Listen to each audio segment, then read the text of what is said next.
Hello, everyone, and welcome to Let's Talk Real Life with Miss Nada Manning. I'm your co-host, Vernon Garrison, and this is Awesome Radio, Christian media with a spirit of excellence. That's right. All right, ladies and gentlemen, we are 107.5 WECU, 107.5 on your FM dial, and 1570 on the AM dial. All right, ladies and gentlemen, find us on social media, YouTube and Facebook. YouTube and Facebook. Like, share, subscribe, comment, give us feedback on the show and what you like about it. Without further delay, ladies and gentlemen, here is the teacher of teachers. Ladies and gentlemen, she will announce the subject of today's show, and I just can't wait. Ladies and gentlemen, Miss Nada Manning, how are you today? Hello. How is everyone? I am doing well. It's nice to be on the show again. I hope everyone out there under the sound of my voice is doing well. So I'll say I'm doing well, and I hope you all are. It's a great pleasure to be with you all once again to bring about part two of what men want. What men want. Part two. What Black men want. I believe that was the part one of it. But we can just say what men want. But just know that we are focusing on the Black men because they seem to be the ones in the most need these days.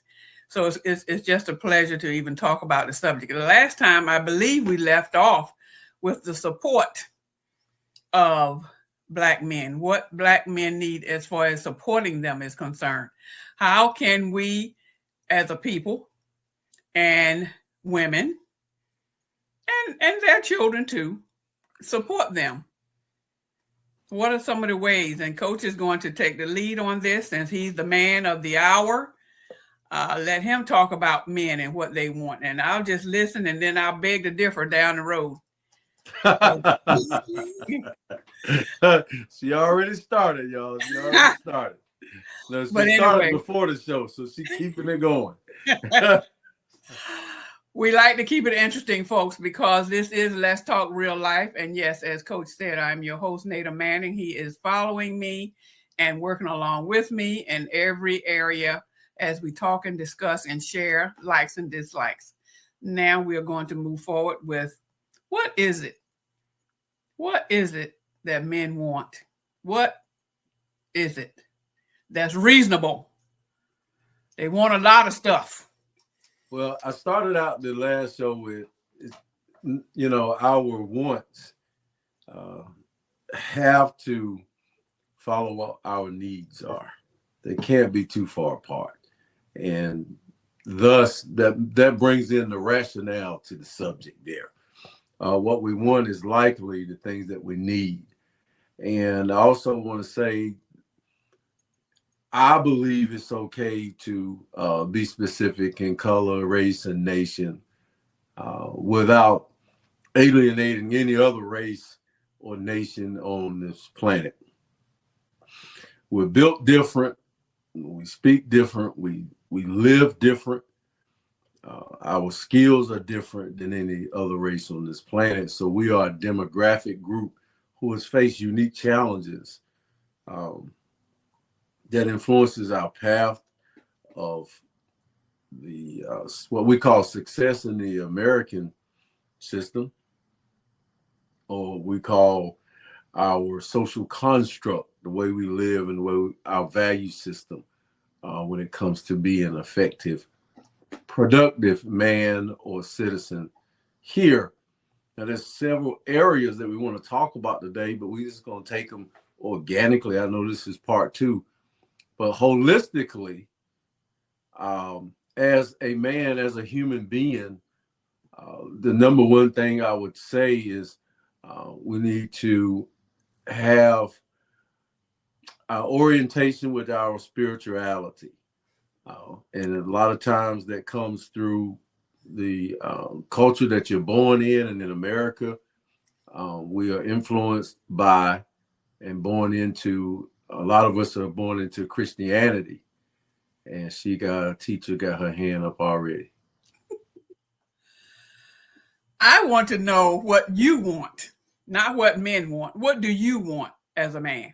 So now, Making it personal, as not I'm really, going to continue, not really personal, but let's start out with you as a man instead of generalizing it. so now she is asking for something that I'm about to give her, and that is the sense and the freedom to understand who my God is and to be inspired by my God in order to practice my religion and to teach it to my children.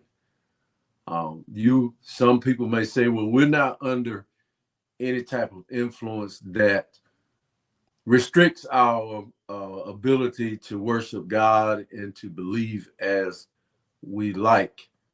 Well, I will say this one thing: we need that, but there's a lot of social influences in America that do make that very hard. So some of our spiritual areas do not translate into the way we live and reduce the pressure of succumbing to the world's way. So that would be my number one thing to cap everything off, to be able to worship God. What I need spiritually is to be able to express myself as a Black man as if God created me, and have people respect the words and the vision that God has casted from me. Had a conversation to exemplify this. I had a conversation with a young lady on the phone the other day, and we were talking about the Garden of Eden, and she felt like I was putting all the responsibility on Eve, and Eve's disobedience cast the whole world into sin. And so she mentioned in the conversation, she said, "Yeah, well, God didn't tell Eve directly that they were not supposed to eat of the tree and eat that fruit. He didn't tell her. He told Adam. So this is my point." I said, "Oh, he did?" So I said, "That sounds like an aspect that, okay." I didn't get it that way because I'm not a Bible scholar. But if that did happen and what you say is true, God told Adam they weren't supposed to be eating fruit from that tree. So what happened is Eve didn't disobey God directly. She disobeyed her husband and what he said. And what he said was what God said, and that was powerful enough. So when a man is casting a vision, a man is given a goal and a responsibility by God, and he's moving through society and leading his family. And we don't need questions all the time. We don't need doubt, fear, and unbelief, because we're supposed to be, and a lot of us are speaking straight from the instructions that God have. So when I say I want my religious freedom, I want my religious respect, that if I've been given a vision and it's been vetted by my leadership, by my mentors, then I need men, women, and children to hearken unto my voice because I'm getting instructions. Then I had another friend that said, "Well, I didn't know." And she was like, "Well, I didn't know how so-and-so was going to happen." I said, "Well, how do you think it's going to happen? God not only speaks to you in your private space and in your mind, in your closet, but he speaks to you through other people." So if she was right, God told Adam to tell his wife, look, honey, no, we're not supposed to be messing with that tree. And when the devil knocked on the door, he said, "Where your husband at?" "Oh, he out working in the garden." "What you doing?" "Oh, nothing." "Yeah, how about you want to eat off this tree here? Are you sure you're going to die if you eat this tree? Or you going to be like God?" He created enough doubt. She didn't have confidence in what her husband told her to do. And even in doubt, you should have a plan. "No, sir, I'm not buying no vacuum cleaner today. No, sir, I'm not buying no car today. I got to check with my husband." So that's number one. Comment.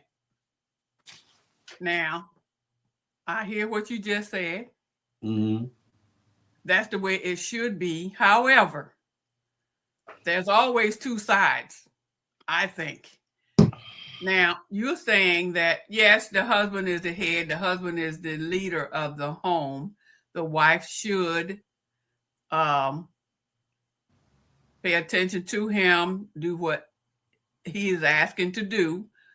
Now, I didn't say all of that, but I did say what I said, though. Okay, but that's what it all sums up to. If he's saying don't eat the apple, or he's saying don't do whatever, don't you think that there should be some certainty or some surety? Because just because he's the man of the house, yes, he wants respect. I agree with that. But don't you think that there will be times when he's not making the best decision for the family or for the wife? Don't you think that she or whoever, the children or whomever they are, need to have some type of surety, certainty that this man is doing the right thing, the best thing for the household? Shouldn't he have demonstrated prior to whatever comes up that he is sure of himself, that he is capable, he is who he's supposed to be in the word and outside the word of God, that will warrant everyone totally depending on what he say? Because truthfully speaking, we're talking real life now, there are some men that don't hold that position. They might want to, but history may have revealed certain things about this man that you cannot totally depend on everything that he say. So is it not up to him? I'm asking you 100 questions in one comment. Isn't it up to him to make it definite that he knows what he's doing and what he's saying, and he knows what's best? He should, he have to me, he would have to let me make sure that, okay, I'm going to trust what you say. I know you, my husband. I want to follow you. I want to be what I'm supposed to be.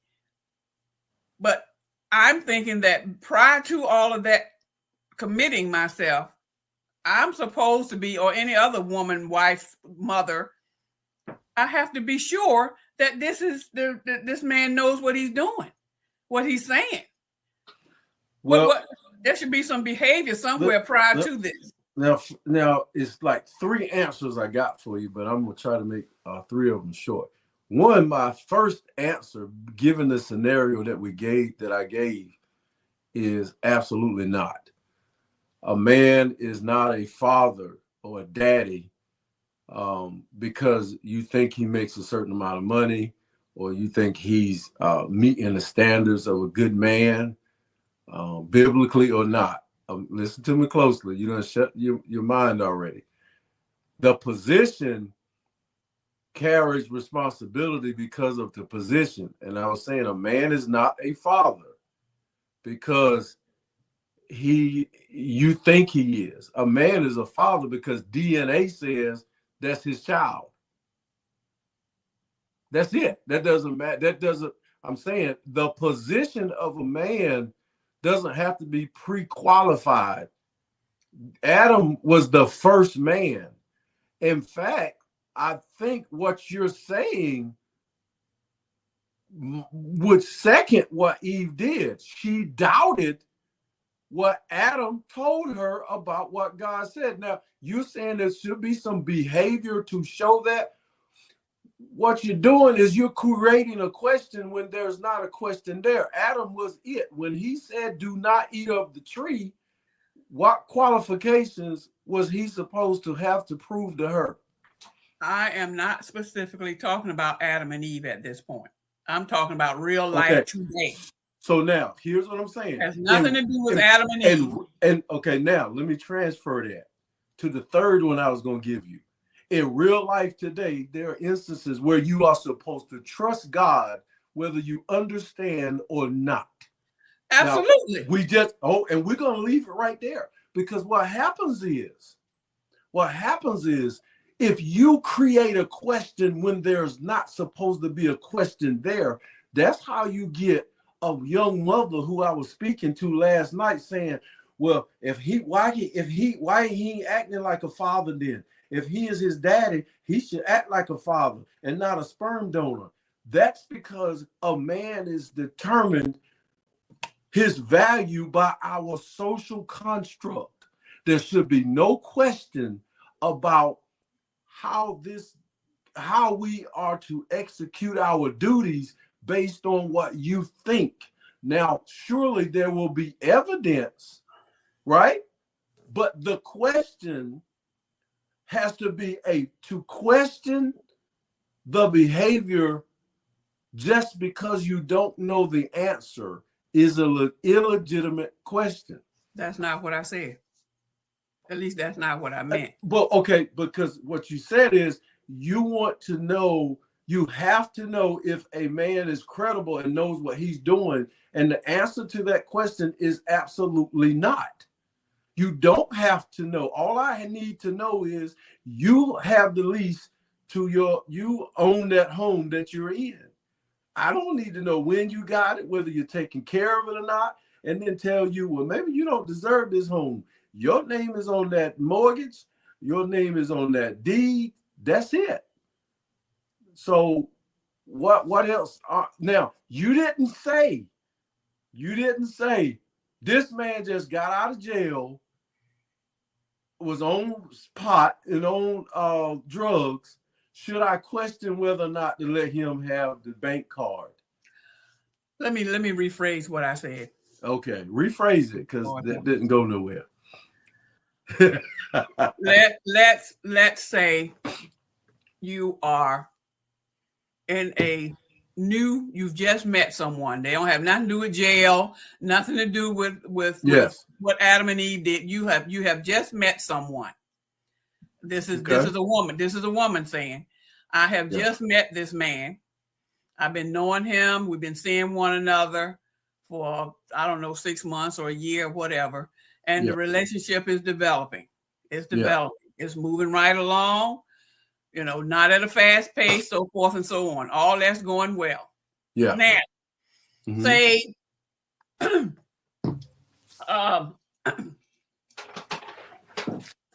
a few years down the road, it becomes more serious. Yeah. Somewhere between the time you met and the time you're becoming more serious, where you're thinking about spending some time together for the rest of your life, is coming to a more serious stage now. Okay, that seriousness develops into a proposal or an engagement, or eventually you got married. Okay. Or not. Maybe you're not even married yet. You're just still in that, I don't know, that premarital stage where you're learning one another. That's a good word. Mm-hmm.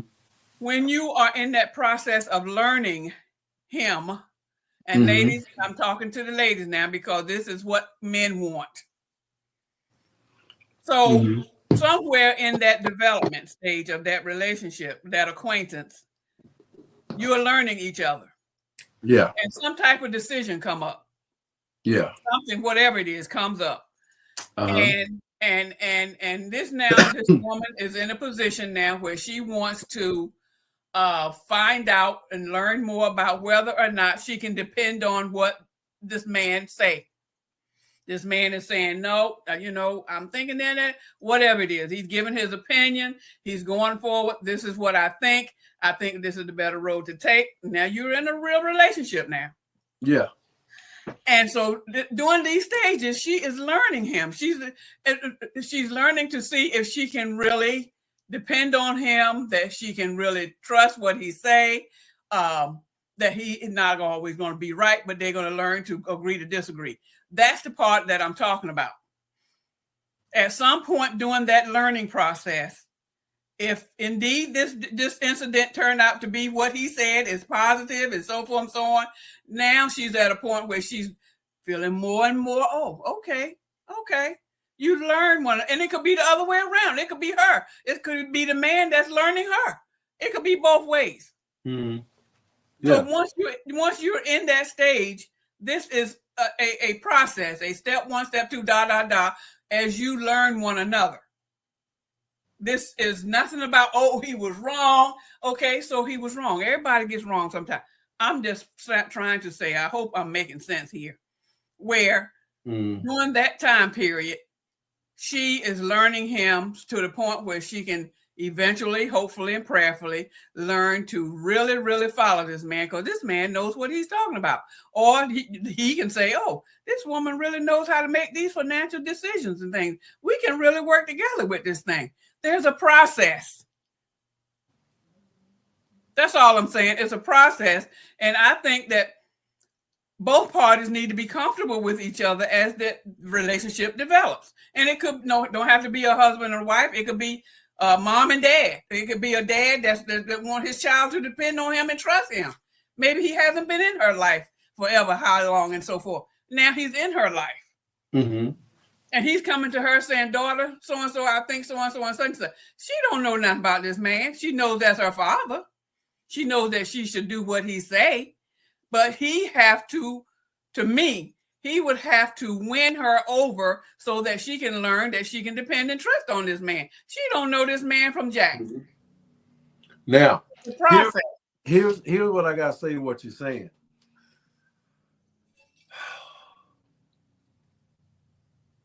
I got something that I've said before on other shows. I'm going to use this as an example. You can live off of what you just said right there. What you just said, going forward, checkpoints at different areas, validating at different areas. And so technically I got to say you're correct. But what I'm saying, if you spend most of your time in that area, it might be because of your trauma. It might be because of what you done before you got to that marriage. True. How you present that relationship, how you present yourself. Yes. And that part right there is, can be mitigated. You have to work it out. What I'm saying is this. If you have the position at work, if you have the position and your 90-day probation period is over, then you got that job. So what you say goes. There are changes, sure. But that man should be respected for that position that he's in. And even when you don't have confidence in him, there's a way to approach that man. Yeah. Okay. And that's the part that I'm talking about, that you asked me what I want as a man. That's the part that I'm talking about. When you approach your father, then there's a way that you approach even your heavenly father. Yes. A lot of people approach God telling them what they want. He already know what you want, and he already know what I need. Right. So that's a position that I'm talking about respecting. And it's a biological position that has authority to it, whether I'm in a relationship with you or not. Men are to be respected on whole nother level than they are right now. They create options like, oh, well, this is my child. I'm going to take care. No, that's not your child. That man made that child. You took that child away. Women assume that whole responsibility like it's their child. And an example I said I was going to give is my granddaughter started crying when I was holding her in my arms. And I know I've said this before. I was holding her in my arms and she started getting a little squirmish and everything. Well, she had already eaten with, her mom. So she started getting squirmish. She was less than 24 hours old. So, and I asked the same question. Who do you think I gave the baby to when she started getting uneasy? Right. I gave the baby to, all right, y'all think, wait till the audience speak. No, I did not give the baby to her mother. I gave the baby to my son because he's the one who needs to know how to comfort her. He's the one that needs to balance his nurturing skills so that he will see that relationship as well as through his wife. He will, as well as through his wife, he will see it through that child. And so if they run into a tough situation in their relationship, he'll be like, oh, I'm not leaving my baby girl. I'm not, no. Well, I gotta take the mama too. So so it won't all be based on what mom does with the little girl and how she nurtures her. Dad started right away. And here's my point. The reason why you shouldn't question every decision that you think you need to have input on, or you need to go the extra mile and validate whether a man is qualified for, the reason is we have to expect men to do their duties from the very beginning. If you don't expect us to perform, then we're going to do it when it's convenient for myself. I'm going to do it when it's convenient for you. I'll just bring you flowers on Valentine's Day then. That's the only time I think is effective. Oh, well. Then the expectations from God, I'll just kind of put them on the shelf, because you're not expecting me to live at what God expects me to do for my family, to protect them, to serve them, to provide for them, to train the children, train them. Yeah. So that's my point. The expectations should be there whenever you don't know. And if I've made 10 mistakes and you present me with the same question again, then you should, if it's my job to do, then you say, well, I'm giving this back to you again now. You did it 9 times, not 10 times. This is the 11th time. I'm giving it back to you again because you are going to get it right. And you think that that's what, and you don't think that that would affect, no, you're talking about you. Well, okay. If I'm dealing with God and I'm living a life that is exemplifying that, and I'm truly putting in my best work, it's not going to necessarily work if you come in and take my place either. It's not going to work when you put on your alpha and, oh, I'm going to get me a PhD then. Divorce me, you going on up the road with all of this and all of that. Let's see how that works with the kids. And they're watching you put on makeup, and now that your film energy done took over. Your little boy then become a beta, and it's because you thought I was not the program, and you took off and like, okay, this ain't working, so I'm tired of waiting. And so you done gone, and you feel like that's what you should have done. But run into another scenario or run into another man, for that matter of fact, let's just call it that way, is a lot of times not the answer. So you have to mitigate your weakness. Anyway, okay. All right. Let's move on. Okay. The education and mentorship is next on the list. Access to quality educational opportunities, mentorship programs, role models can help guide young Black men in their academic and professional pursuits.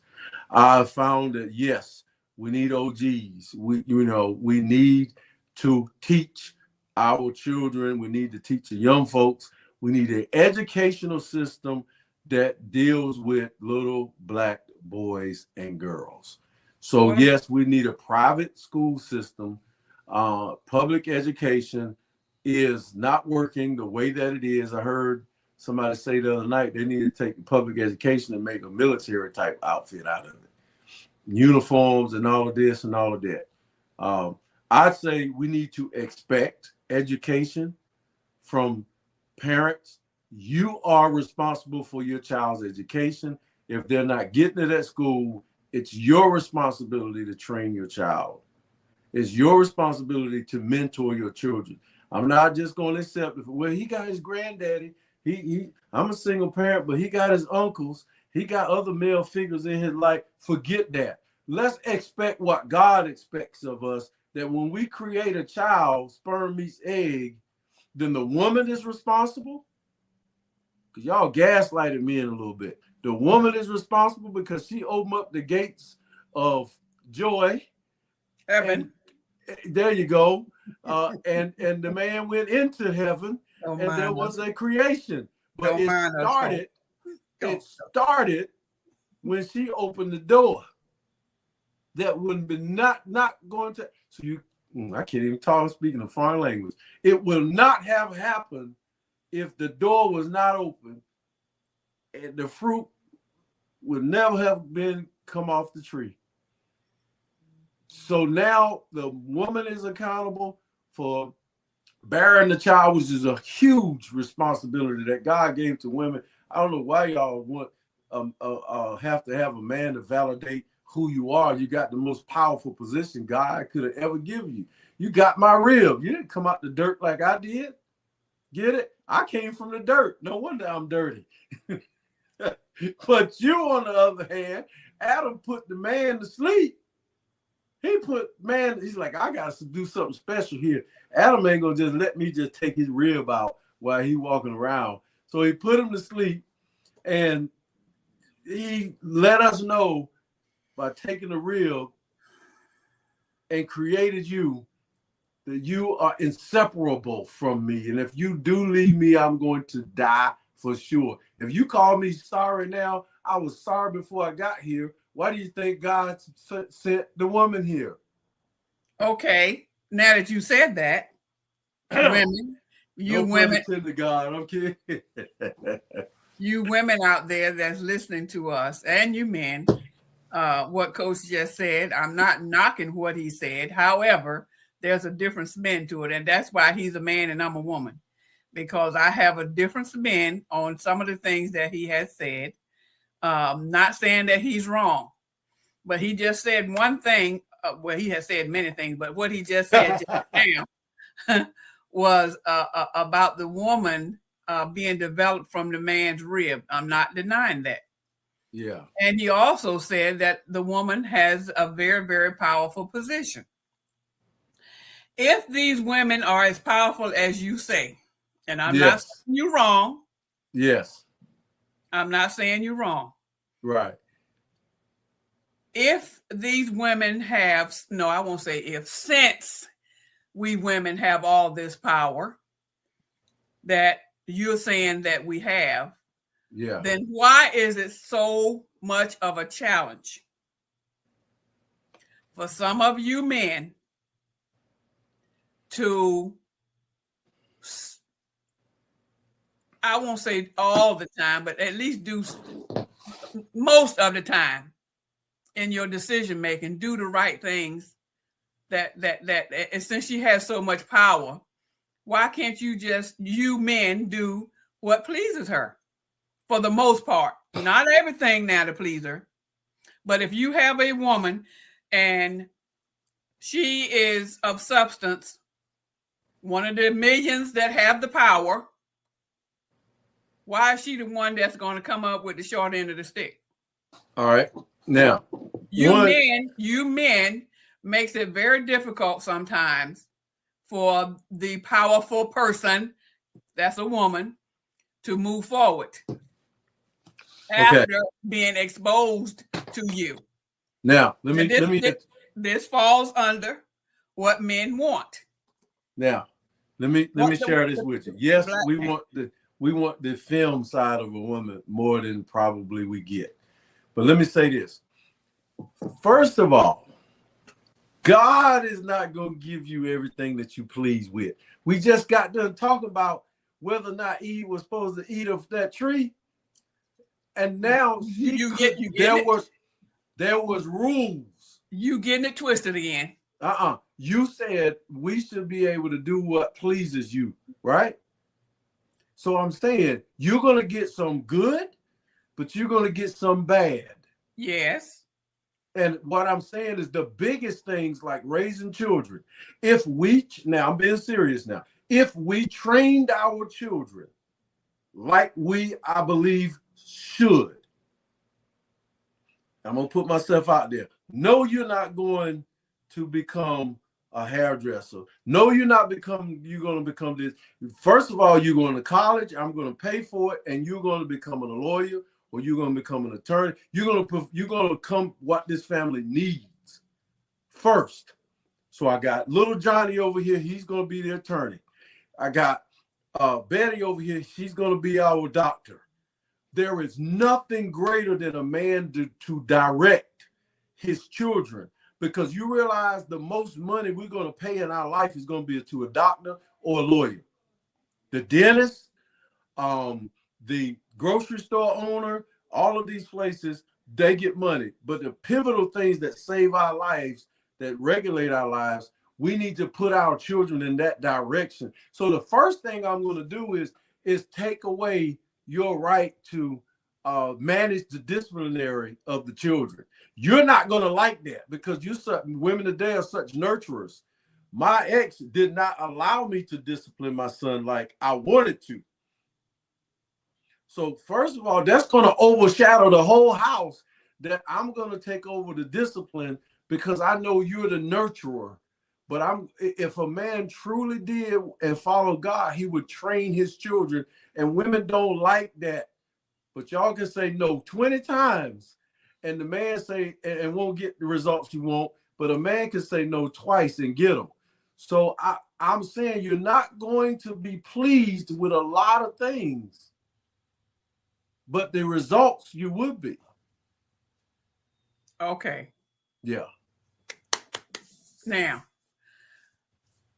as God moved forward in our lives, yeah, as head of household, as a man, when it comes to that disagreement between the mother and the father about the children, the God that's in him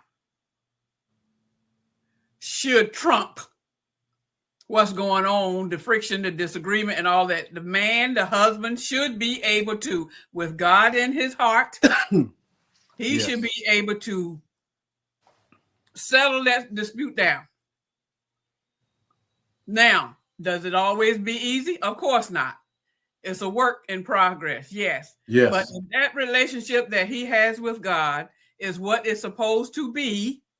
Then he's supposed to first get with that mother and make things right with her, so that it won't be so much friction and falling apart and you know, this child, I want this child to do this and that. No, if God is in it, there should be more peace in the home. Now it's up to the man to make sure that home is peaceful. Let me share some things with you now that you can tangibly look up. In Chicago, you know, a lot of black men going to jail, high crime city. You know, the research says that most of the men that are in jail up there are from single parent homes. Yeah. That means the women raised them young men. Yeah. Most of the men that's in jail are from single parent homes. Now I'm not saying there aren't any men single parents anyway. Right. But what I'm saying is, in order to get things balanced in a home, you would have to create what I said earlier, that confidence in that man and that culture of expectation, or you're going to get potluck. So you can't get one thing without the other. So if you're saying create an environment, then that man has to be the man of the house, because who validates a young girl? She basically, if you have a healthy home, she will look at dad and say, I want to marry a man like my father. Yes. Yeah. She would look at that man and say, I want to marry the man that's like my dad, if you have a healthy situation. So what I'm saying is, you got to get that man in that position where he should be playing his role. Then you will get the results that you need. But as long as we celebrate a man being out of pocket and we worship Santa Claus and the white Jesus that provides, then you won't have the children looking at dad as a provider. You'll look, oh, mama keep fussing about the check coming from the government and talking about daddy ain't working. You're socially going to handicap your child. You know, Anyway, what I want to add on to that is the idea of talking to the man and making sure you're talking about we're talking about what men really want. This is Let's Talk Real Life with Nada Manning as your host and Coach Garrison, with what men really want. What men really want is to be acknowledged, to be respected, to be supported in various ways. And we women are in a position to do that. I'm in totally agreements with that. And as we move forward with this process, it has to be a situation where they can agree to move forward and to do it together. And their disagreements should be done with just him and her to decide, to settle their differences, that this is the way we're going to do. But there is a situation also where there are no children involved. And that man is still there. That woman is still there. Mom, dad, sister, brother, whomever, whatever the situation might be. When there are no children involved, that respect is still needed and expected to have for that man.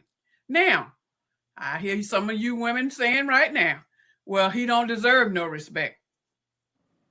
Well, you might want to look at the history of that. That's why I said early on in the show, as you do your step process of getting acquainted with each other, you are supposed to be learning each other, and you find out early on, hopefully, whether this man and you can really become anything.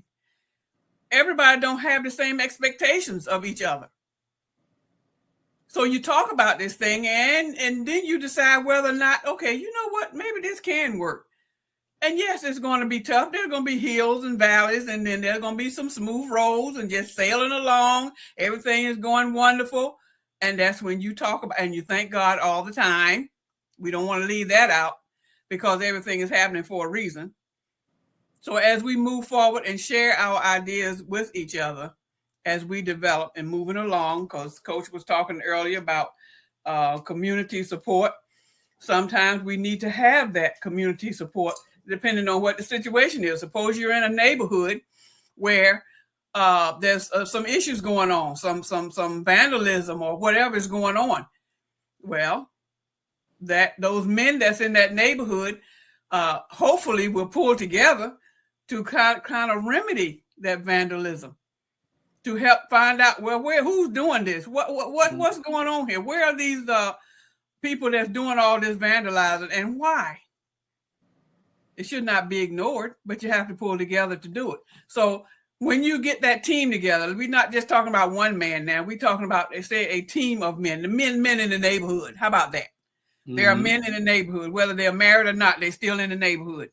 So they want to pull together as men, where there is a team that you can depend on to help solve that vandalism that's going on in there, or whatever it is that you don't like, too much trash in the street or whatever, cleaning up the neighborhood, pulling it together. When you finally develop that rapport with each other, then you can say, okay, you know what?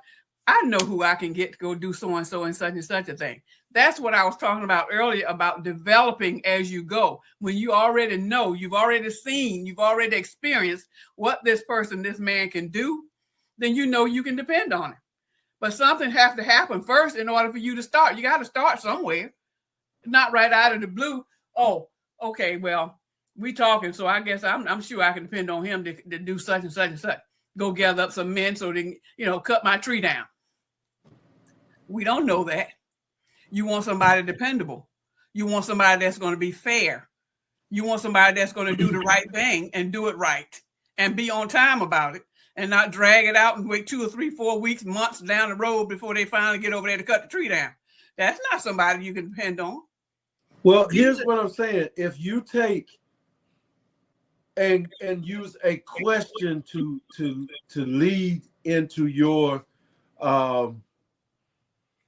whatever your objective is. If you take and use questions to find your way, then that just there are valid reasons to use questions, but observation,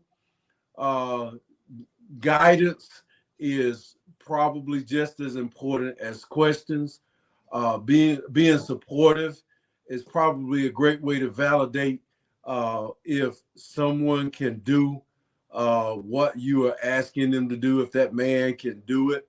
There's a lot of ways that people come to knowledge, and you will basically find yourself vetting a person just by being around them. One of the biggest things that we don't notice until afterwards is you hear all over social media where if somebody shows you themselves, believe them. So that means if somebody does something in front of you, believe what they show you as a part of their character. No, if you listen to someone, how they communicate, how their spirit is, and I'm not talking about just observing them in their charismatic moments.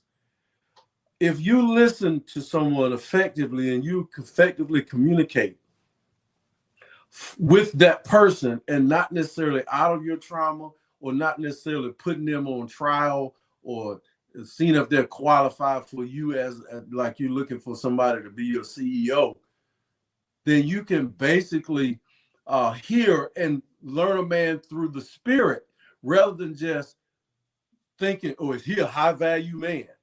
Can he take care of my kids? Has he got a job? I see social media shows all the time. Yeah. Now they got one when the man come out, the ladies are holding balloons. And if they see what they like, they won't pop their balloon. But if they see what they don't, their first impression is not so good, they'll pop the balloon. What kind of shindiggity is that? But that's what people do to determines if a man is qualified just by looks. That is not, absolutely. But that's called prejudice, prejudging.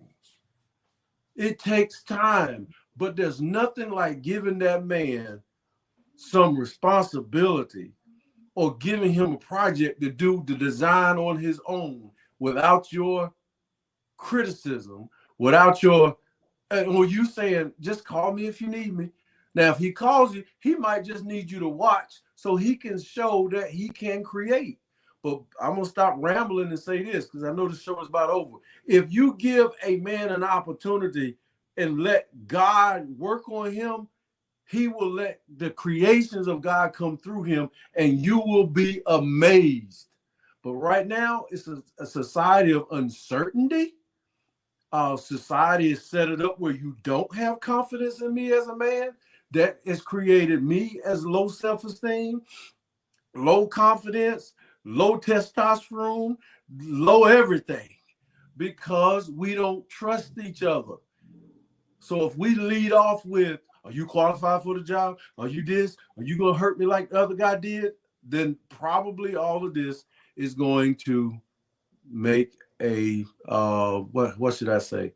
Some type of nothingness, wasting our own times, not knowing what we're really qualified to do and how much love and a beautiful family that's trained by mom and dad can go out and have a doctor in the family. Just having a doctor in the family, meaning you can call them instead of going down there to the emergency room, but we complain about the emergency room all the time. I got to sit in there 10 hours. What if your husband was a doctor? What if your son was a doctor? And then we get older in our late ages, depends on what kind of doctor, but we'd be able to use this person. But we will not make it mandatory to put the most important job descriptions in our family. That's ludicrous. We're not training our children. We act what you want to do when you grow up. Man, get out of here with that crazy stuff. Let the man do his job and expect him to do the job. I think that a lot of that development stems from their environment. Well, I just got done talking about the environment. Right. Is women are raising men and then raising beta little boys and then expecting them at 21 to be providers. So time your daughter meets my son, she like, this ain't no provider. He wait for me to go to work and sit home around the house. Well, who do you think raised him? Another lady. I didn't raise my son like that. My son is he overworked just like I do. Anyway, all right, I was in a rush. We got 2 minutes, 3 minutes. Yeah, something like that. Am I allowed to speak now? Yeah, you done got me fired up. I apologize. Folks, no, you don't. You said you said everything you set out to say, and probably still got some more to say, but we are running out of time, and you're absolutely right. Yeah. I think we have a few minutes left. So I want to say, having said all of that, we did touch on the spiritual aspect, the respect, the community part, careers and mentoring the children, mentoring the men, and we talked about the children themselves, but those children grew up, like you said, they grew up to be young men. And okay, as young men develop, like you said, they not doing what they're supposed to do because they were raised by a woman. Well, not all the time does a woman. See, there you go with them questions again. Of course it's not all the time. That's not a question. It's an observation. Hello. You're interjecting the doubt, though. Of course, nothing's ever absolute. Yeah, there's exceptional situations where women, just because a woman is a single mom doesn't mean that she's going to have a bad child. Of course not. No. That's not going to be true at all. Yeah. Well, folks, we are down to about 3 minutes, and I want to say that it has been a pleasure. I think maybe we touched on some of this and some of that, and we were all over the place, kind of, sort of. Yeah. With the things that are going on in the man's life, from childhood right on up to adult grandparents. And one thing Coach said that I agree with, not one thing, but many things, but a takeaway from this, folks, is that the men, not just Black men, but I think all men need support. I keep saying that word, support from positive support, not somebody that's going to be spoiling them rotten and giving them everything they want, because they have to accept responsibility at some point as they grow up, because hopefully they will become somebody's daddy and somebody's leader, somebody's boss, and they have to be able to stand their ground. That's right. So when they stand their ground, then they have to be sure of themselves. You don't just stand the ground just because you're the boss. You want to make good decisions. And those people that are under you, they want to be happy and proud and be productive as someone that's under your leadership. Leadership can be the parent or the boss. It can be your pastor. It can be in the church. So, Father God, we want to thank you for this time. We want to give you praise and honor, as always, as we do our best on this show to talk about what is required of you, sharing our experiences, and they are all different. We all have different experiences, and that's the way you want it to be, Lord. It makes the world go round. It keeps the world interesting. Everyone have opinion. Everyone have different opinions, but the bottom line is we look to you to help us through. So, Lord, I ask that you will guide these men, both here and there, everywhere, all over the world, Lord. Just guide them, get in their hearts. Let them learn that without you, they will not develop as productive as they would be or they could be. They need you to do better. Some of them are doing great, but they can do better than that if they would just follow your lead. So I pray, Lord, that these men will do better and be fine examples for these young men that's coming up behind them in their communities. In Jesus' name, we trust you, Lord. We love you. Amen. Amen. All right, ladies and gentlemen, another episode of Let's Talk Real Life with Miss Nada Manning. This is Awesome Radio 107.5 WECU 1570 AM. We appreciate you Look forward to seeing you on the next show. Love you and have a great